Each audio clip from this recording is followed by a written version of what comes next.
What is going on, everybody? It's been a while since I've posted a video to this channel.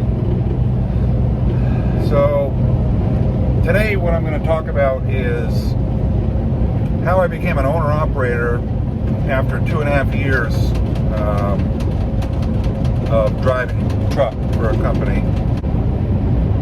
So going back 2018, the summer of 2018, I had been working at a job for 12 years, and it was a toxic work environment.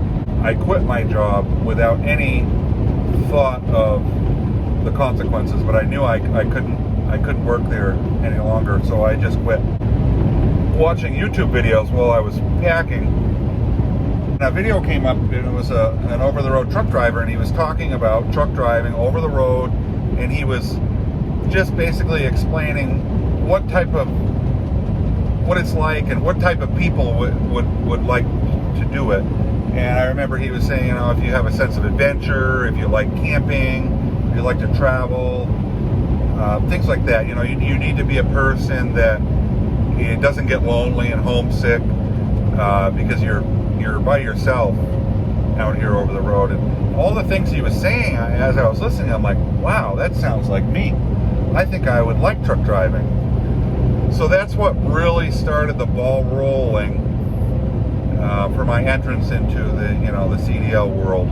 One thing that I found was if you can pay for your CDL on your own, that's the best way to move forward, because in a lot of these mega carriers, you can go to them and they will train you and pay for your CDL, but you're also committed to them for a certain period of time. And I didn't want to be in a commitment that that would be hard to get out of. So I went to a school, did it on my own. Three key things that I had going in my favor from the get-go was that I had an impeccable driving record. I wasn't addicted to illegal drugs, so I knew I could pass a drug test. And I was my criminal. I did not have a record. I'd never been arrested. So those three things were key. If you're sitting on the other side of the fence on any of those issues, that doesn't mean you can't get your CDL and get a job, but your options will be limited. Especially if you have a criminal record. There are companies that will hire, but you're not going to be able to go to the best companies without a good driving record. It doesn't matter what company, you've got to be able to pass a drug test. I mean, there's no leeway with that. If you have a criminal background, there are companies that will hire you, but you're not going to be able to go to the best companies. So I had those things going in my favor out of the gate, but I knew nothing about truck driving whatsoever. But when I made the decision, I began to realize that in my network of friends and acquaintances, I did know several truck drivers. So even before I even started the school, I started talking to every truck driver that I possibly could and picking their brain and trying to get information about companies. And I remember one of my friends, AJ, I called him, and he's the one that got me turned on to flatbed. He said, if you don't mind a little bit of work, getting up on, tarping and securing, flatbed is the way to go. And I liked it because I wanted to have a little bit of exercise. I didn't want to be sitting all the time. I wanted to keep active. And he told me that, the hours with flatbed are more regular.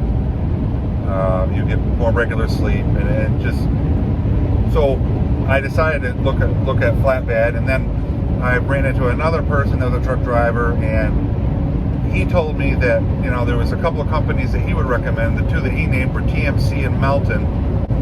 So I decided to go with Melton. They really gave me a good foundation starting out and provided me with the resources. I felt like they were setting me up to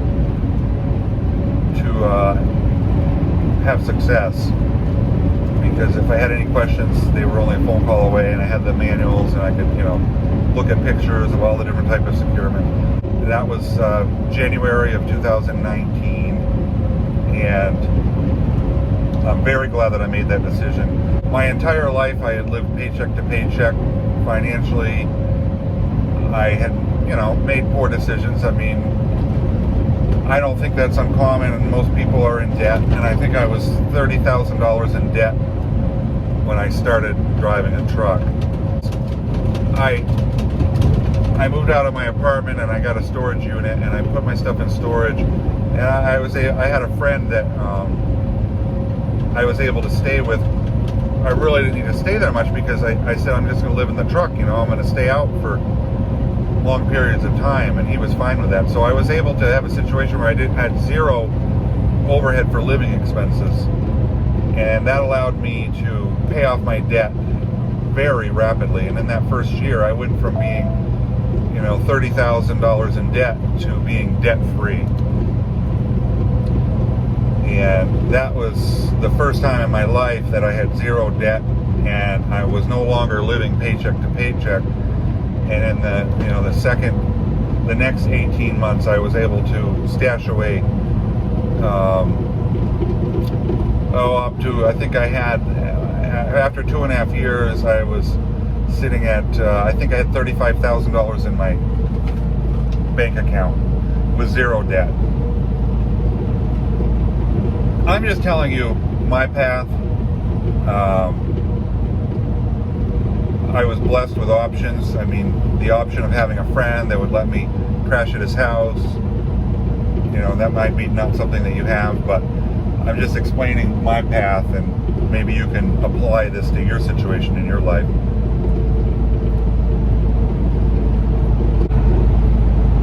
I had planned on staying with Melton for a full 3 years because I was putting money into a 401k and they were matching, and I did not want to leave until I was fully vested in their match. I didn't want to give away $15,000 in retirement, and I thought it was 3 years, but I found out that it was a confusing way that they calculated, but after 2.5 years I was fully vested. So I was sitting there fully vested. I could walk away and not lose a dime on the 401k. I had $35,000 in my bank and zero debt. So I began the process of shopping for a truck online, which was a very difficult process, especially during the middle of COVID. New trucks were almost impossible to get because of the chip crisis. So used trucks were just flying off the shelves. People were paying more than asking price. Oh, there's a deer on the side of the highway there eating. I'm just coming up on the north side of Monteagle Pass in Tennessee. I'm going pretty slow. It was very difficult to get used trucks. I mean, you'd find a used truck or you'd find it online, you'd call and it was already sold. So it was a very challenging process, but I found a truck in Tulsa, and it was a Cascadia with over 500,000 miles on it, and I had a $1,000 deposit down on it, but I told them it was a refundable deposit based on the financing that they came up with, and I said if I had to put it in writing, if I didn't agree to the terms of the financing, that I would get a refund. And when they finally came back with the terms, I was not satisfied. It was way too high of an interest rate, and I backed out of that deal, and I got a refund of it. You have to be very careful with any kind of deposit. I made sure I had everything in writing, so I didn't lose that $1,000. But I ended up finding the truck I'm in now, a 2017 Western Star 5700, and I found it in Cincinnati, Ohio, and the truck only had 249,000 miles on it, which was very low. And I won't go into all the details, but it was nothing short of a miracle how I got this truck. Buying a truck, especially your first truck, is quite an ordeal, especially when you're out on the road and you're doing everything electronically via phone, getting all the paperwork squared away, and it was a whole deal. I could write a book on it, but anyways, that was part of the process that began, and I worked through it and was able to complete the purchasing of my first commercial semi-truck. And I made a seamless transition from my truck at Melton. I put in for home time to go to their terminal. I had not told them that I was leaving at that point because I did not want them to route me to Tulsa, because then I would have to rent a car to drive to Ohio, and at that point during COVID, you could not rent a car and go from point A to point B without paying a tremendous penalty for, over $1,000, I think it was. So I kind of kept it under my hat what my plans were until I got to the terminal in Ohio, and then I told them what was going on, and the whole process of leaving Melton went very smoothly. They didn't give me a hard time. They valued me as a driver, and they tried to convince me to stay and continue to try to convince me to come back. They call me periodically and check in on me because they would love to have me back on their fleet, but this owner-operator thing that I'm doing is it's not something that I'm going to walk away from anytime soon. I don't have any children, and I'm single. Well, I'm not single right now, but when I started, I was single. And those are two things that were made this lifestyle a lot easier for me. I was able to get out of debt much quicker because I didn't have bills at home that and people that I was supporting. And I realized that a lot of people aren't in that situation. But for me, those two things, being not having kids and being single, really helped me progress through this journey at a rapid pace. The other thing that I wanted to mention is when I started at Melton, I went through their week-long orientation, and then I went and got in with a trainer. A lot of drivers go through the orientation, they get into with a trainer, and then they want to go home.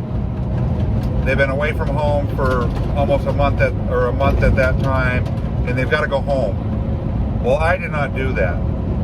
And I think it was kind of out of the ordinary because they would seem surprised when I told them, I am not going home. I am staying out here. And I'm planning on staying out for 6 straight months. And that's what I did. And I made it very clear up front to my coordinator that I was a runner.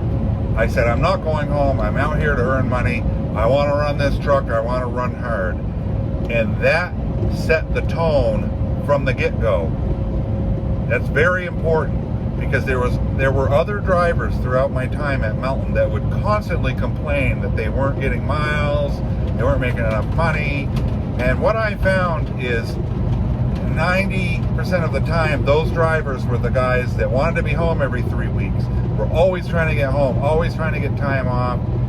And I didn't do that because I came into this with a goal, and my goal was to become an owner-operator. And I knew to get there as quickly as possible, I needed to suck it up and run hard and stay out on the road for long periods of time so that I could get to where I'm sitting today. And I will explain more of that in the next video.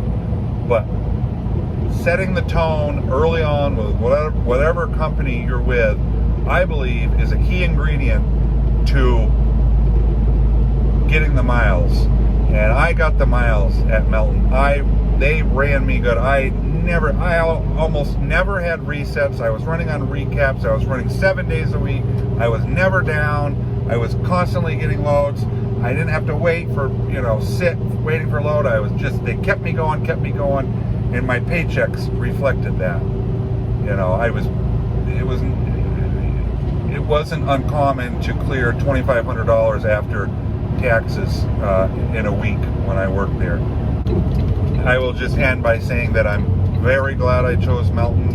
It was a wise decision. I'm glad I did my research, and I would recommend that anyone that is looking to begin and wants to get into flatbed, I'd highly recommend starting with Melton. There's other good companies out there, but that's the one I know.